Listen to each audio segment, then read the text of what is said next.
Welcome in, One Nation, to another episode of The Latest Buzz. I'm your host, TJ Wingard.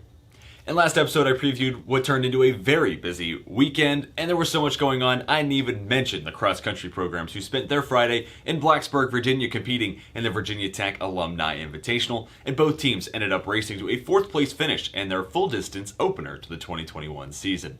Now for the volleyball team, it was another weekend tri-match, this time hosted by Messiah University, and the Hornets battled hard against the hosting Falcons and Gettysburg College, but ultimately did drop both of those matchups.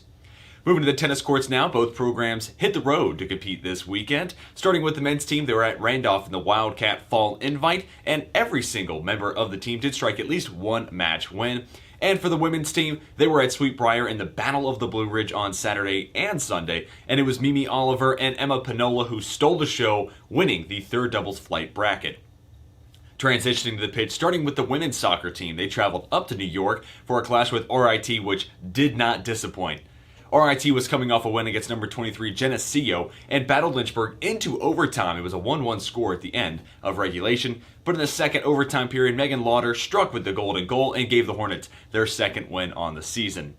Meanwhile, the men's team had a pair of ranked opponents on their weekend slate. Starting on Friday in a match against number 22 CNU, the game was scoreless until the 90th minute. No joke, till the 90th minute. And it was grad student Nick Foley who collected his third collegiate score. And however, though, 40 seconds of game time later, CNU was able to find the equalizer and send the game into overtime, tied up 1-1, and that score did stand through both overtime periods. A day later, against number 11 Washington and Lee, Lynchburg surrendered a goal just before the halftime break and would draw 1-0 until Carter Averett garnered his first goal on the season to tie things back up at 1-1. But in the second overtime period, the Eagles would score the game winner and give the Hornets their first loss on the season.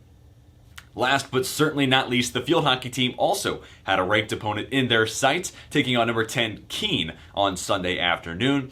And it was a big day for the Cougars, giving Lynchburg the 4-1 loss. But hey, the field hockey team will finally be playing in the Lynchburg area on Friday night at Liberty, hosting Ursinus.